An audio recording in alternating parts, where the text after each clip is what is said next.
自民党は26日午前、25日に関東や東北にかけて降った記録的大雨を受け、非常災害対策本部役員会を党本部で開いた。国土交通省などから河川の氾濫や土砂崩れによ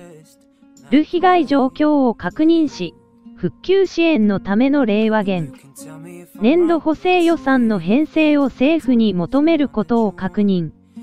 した。役員会で本部長を務める二階俊博幹事長は、タイミングを逸しないように、テキパキと災害対応に当たるようにと指示した。